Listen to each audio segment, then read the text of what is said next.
नमस्कार, अपना उत्तराखंड देख रहे हैं आप। मैं हूं संगीता झा। बुलेटिन में शुरुआत करेंगे एक अहम खबर के साथ। बता दें कि खबर आ रही है हरिद्वार से, जहां जिहादी हर वक्त अपने धर्म और अपनी तालीम और अपनी कौम की एकता का ढोल तो पीटते रहते हैं, लेकिन हाल की घटनाओं ने इस ढोंग की पोल खोल दी है। सच यह है कि उनके बच्चे और उनके शिष्य अब अल्लाह के घर में भी सुरक्षित नहीं है। धर्म और शिक्षा की आड़ में बैठे ये इमाम और मौलाना अब बच्चों के लिए सबसे बड़ा खतरा बन गए हैं। ताजा मामला हरिद्वार के झबरेड़ा का है, जहां बड़ी मस्जिद खाताखेड़ी के इमाम नासिर ने 7 साल के मासूम स्टूडेंट को पढ़ाई के बहाने अपने कमरे में बुलाकर जबरन दुष्कर्म किया, और जब बच्चे ने विरोध किया तो जान से मारने की धमकी दी। इतना ही नहीं, दूसरा शर्मनाक मामला हरिद्वार के ही रुड़की से सामने आया, जहां गंग नहर कोतवाली क्षेत्र में अब्दुल नूर नाम के 9 साल के बच्चे को शादाब और नसीर जैसे दरिंदों ने अपना शिकार बनाया। दोनों ही मामले नाबालिग बच्चों से जुड़े हुए हैं, और यह बताने के लिए काफी है कि जिहादियों की गिद्ध जैसी नजर अब सिर्फ हिंदू समाज की बेटियों पर ही नहीं, बल्कि अपने ही बच्चों को भी निगलने लगी है। हालांकि पुलिस ने दोनों ही मामलों में तेजी दिखाते हुए 24 घंटे के भीतर आरोपियों को गिरफ्तार कर लिया है। साथ ही जिला प्रशासन ने बच्चों की सुरक्षा को सर्वोच्च प्राथमिकता देते हुए सभी एजेंसियों को सतर्क रहने की निगरानी बढ़ाने के निर्देश दिए हैं। ये घटनाएं सिर्फ अपराध नहीं, बल्कि जिहादी मानसिकता का वो जहरीला चेहरा है जो मासूमों को भी नहीं छोड़ती। यही वजह है कि सीएम धामी लगातार मदरसा बोर्ड को खत्म कर बच्चों को सामान्य शिक्षा प्रणाली में शामिल करने की बात कर रहे हैं, ताकि पढ़ाई पारदर्शी हो और बच्चों की सुरक्षा सुनिश्चित की जा सके। लेकिन अब सबसे बड़ा सवाल यह है कि क्या धर्म के नाम पर चल रही इन काली दुकानों पर नकेल कसने का वक्त नहीं आ गया है? तो इसी खबर पर और अधिक जानकारी के साथ मेरे सहयोगी अमित चौहान जुड़ चुके हैं। अमित, इस वक्त हम लोग झबरेड़ा थाने में मौजूद हैं और उसी स्थान पर खड़े हैं जहां से उस जिहादी कटमुल्ले नासिर को जेल में डाल दिया गया, सलाखों के पीछे भेज दिया गया। क्योंकि जिहादी जो ऊंचे पजामे वाला नासिर था, जिसको इमाम कहा जाता था, उसने मस्जिद के अंदर इस विभत्स घटना को अंजाम दिया, जिसमें उसने 7 साल के मासूम के साथ कुकर्म किया। पुलिस की तत्परता के चलते पुलिस ने महज 24 घंटे के अंदर उसको गिरफ्तार कर आज सलाखों के पीछे भेज दिया। कैमरामैन विपुल के साथ अमित चौहान, झबरेड़ा, हरिद्वार। अमित, यह बताइए कि इस घटना के बाद क्या अभी तक कोई मुल्ला मौलवी, कोई जो जितने भी जो इनके संगठन के लोग हैं, कोई सड़कों पर है क्या? बिल्कुल, देखिए बेहद दुर्भाग्यपूर्ण बात है, जब इसकी घटना घटी तो कोई भी मुल्ला मौलाना का कोई बयान इस पर नहीं आया है। उन्होंने सिर्फ इसको ढांकने का प्रयास किया है। ये बेहद ही दुर्भाग्यपूर्ण घटना है। जिसको अल्लाह का घर कहा जाता है, जहां 5 बार की नमाज होती है, वहां पर इस ऊंचे पजामे वाले ने जो जिहादी घटना घटी है, मतलब अंजाम दिया है। एक 7 साल के बच्चे को उसने अपना शिकार बनाया, उसके साथ कुकर्म किया। इससे देवभूमि में और मतलब हर किसी की जबान पर इस बात की चर्चा है। लेकिन जो जिहादी तबके के लोग हैं, जो लोग हैं, बुद्धिजीवी अपने आपको बताते हैं, जिन्होंने धामी जी का विरोध किया था जब उन्होंने प्रस्ताव पास किया मदरसा बोर्ड को लेकर, लेकिन इस विषय पर हर कोई बोलने से बच रहा है। तो पूरा मामला क्या है अमित जी? कहां ये घटना हुई और किस मदरसे की यह घटना है? किस जगह पर यह घटना हुई है? रुड़की का गुलाब नगर ईदगाह चौक पे जो मस्जिद है, वहां पर अब से कुछ दिन पहले फैज नाम के जो जिहादी थे, उन्होंने एक 9 साल का जो बच्चा था उसके साथ में कुकर्म किया था। उसके बाद कल झबरेड़ा का खाताखेड़ी क्षेत्र पड़ता है, जहां बड़ी मस्जिद जिसको कहा जाता है, वहां पर 7 साल का एक मासूम था, जिसके साथ में नासिर नाम का जो जिहादी है, जो सुल्तानपुर क्षेत्र से आता है, उसने कुकर्म किया। और घटना को अंजाम देने के बाद वो भागने की फिराक में था। पुलिस प्रशासन की तत्परता के चलते महज 24 घंटे में उस जिहादी को गिरफ्तार कर सलाखों के पीछे डाल दिया गया है। तो फिलहाल इस मामले में अभी तक जो परिजन हैं, जिनके बच्ची के साथ इस तरह की घटना हो गई, उनकी क्या डिमांड है और पुलिस प्रशासन की तरफ से अभी तक क्या कुछ कार्रवाई की गई है? पुलिस ने तत्काल इन सभी आरोपियों को गिरफ्तार किया है। जो इनका परिवारजन है, उनसे हमने संपर्क साधना चाहा था, लेकिन कहीं न कहीं जो उनके मौलाना है, जो धर्म गुरु हैं, वो उनके ऊपर लगातार दबाव बना रहे हैं, इस्लाम की बदनामी की बात कह रहे हैं। और वो ये आपसी मामला घर की बात बताकर, क्योंकि शरीयत से वो लोग चलना चाहते हैं, घर की बात बताकर मामले को रफा दफा करना चाहते हैं। लेकिन परमेंद्र डोभाल जो यहाँ के कप्तान है, उन्होंने कतई सिरे से नकार दिया कि ये देश संविधान से चलेगा, कानून से चलेगा, और सख्त से सख्त सजा की बात इसमें हो रही है, क्योंकि पॉक्सो एक्ट का ये मामला है। ठीक है अमित जी, फिलहाल इस पर चर्चा करने के लिए मेरे साथ जो है गेस्ट भी जुड़ चुके हैं, जिनका नाम है स्वामी अमृतानंद उदासीन बड़ा अखाड़ा से हैं। आपका बहुत स्वागत है। और साथ ही मुस्लिम स्कॉलर हाजी नाजिम जुड़ चुके हैं। तो आप सभी का बहुत स्वागत है। हाजी नाजिम, सीधा मैं आपके पास ही आना चाहूंगी। जिस तरह की ये घटना जो मदरसे से सामने आई है, तो हाजी नाजिम यह बताइए कि क्या अब आप इसके खिलाफ बोलेंगे, क्योंकि आपके ही मदरसे में आप ही के लोग जो हैं आपके ही बच्चों के साथ इस तरह की घटना कर रहे हैं, अब क्या बोलेंगे?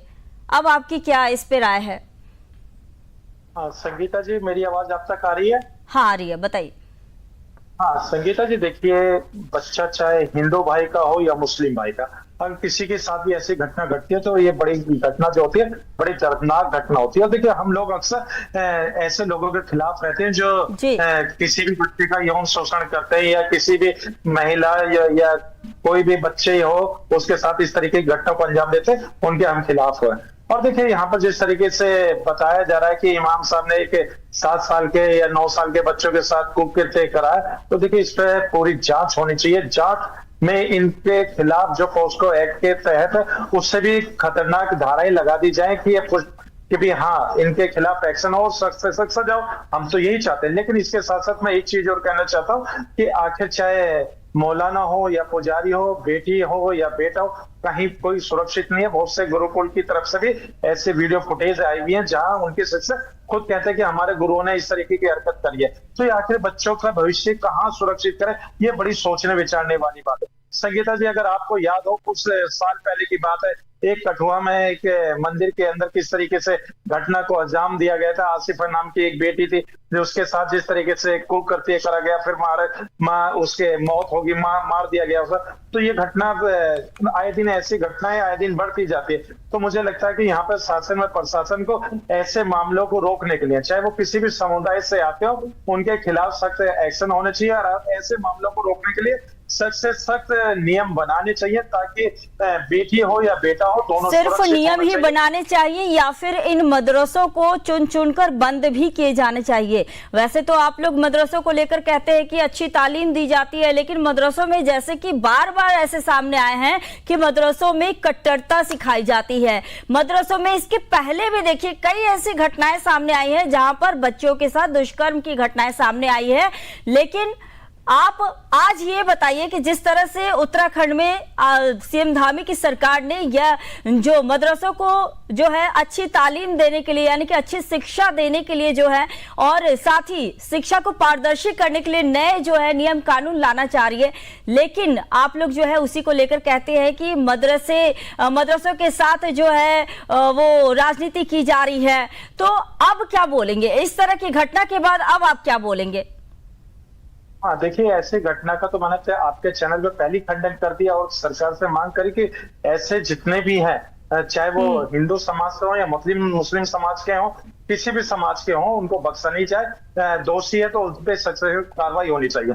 और रही बात भी अभी आपने देखिए मदरसे की बात करी, तो देखिए उत्तराखंड में तो अभी एक चर्चा ये भी चली थी कि भाई उत्तराखंड में मदरसों के अंदर रामायण महाभारत पढ़ाई जाएगी, इस तरीके की बातें करी गई थी। लेकिन हम ये कहते हैं कि चाहे मदरसे हो, चाहे स्कूल हो या कॉलेज हो, उन सब के अंदर सिर्फ और सिर्फ संविधान की पढ़ाई होनी चाहिए। संविधान के एजुकेशन के बाद जो उनकी धार्मिक एजुकेशन है वो मिलनी चाहिए, चाहे गुरुकुल हो या मदरसे हो या फिर और जो स्कूल हैं बच्चों के, वहां पे भी उनको एजुकेशन मिलनी चाहिए। लेकिन संविधान सर्वोपरि, संविधान की एजुकेशन सब स्कूलों में अनिवार्य होनी चाहिए। ठीक है, मैं आपके पास वापस आऊंगी। मेरे साथ स्वामी जी अमृतानंद जी भी जुड़े हुए हैं।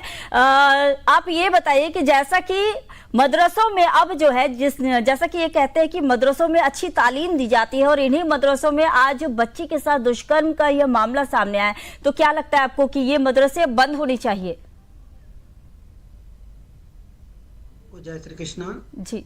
मैं हरिद्वार में ही हूँ, और ये मुख्यमंत्री जो यहाँ की सरकार है धामी जी और इनकी पूरी मंत्रिमंडल ने बहुत तरह के अच्छे फैसले लिए हैं। अब ये हाजी साहब जो हैं कितने सावधानी से हिंदू धर्म को लपेट रहे हैं। हिंदू धर्म में ऐसा होता है, हमारे किसी भी शास्त्र में संविधान से इतर जाने की बात नहीं लिखी गई है, हम लोग संविधान को किसी भी शास्त्र से दबाने की चेष्टा हमारे शास्त्रों में नहीं की गई है, पहले तो मैं ये बता दे रहा हूँ। दूसरा, अब हाजी साहब का एक जवाब मैं देता हूँ। ये लोग जो पढ़ाते हैं, इनको क्या पढ़ाया गया है?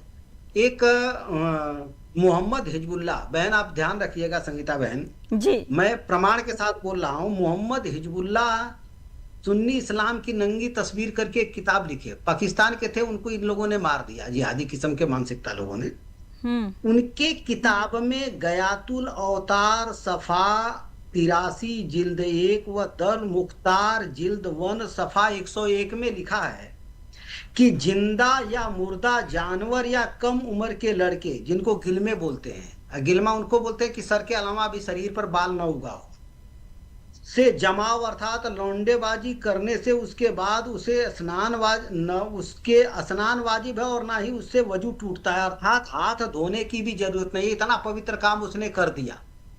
इस तरह की चीजें इन लोगों में पढ़ाई जाती है। इस संसार से लेकर के और इनके जन्नत तक केवल 72 हूर ये वो केवल लौंडेबाजी से, यही इनके नमाज पढ़ने का फल बताया जाता है। यही वहां पर मिलेगा, वहां इनको शहद की नदियां मिल जाएंगी, 72 हूर मिल जाएंगी, ये मिल जाएंगी, वो मिल जाएंगी, और ये हिंदुओं से जोड़ रहे हैं।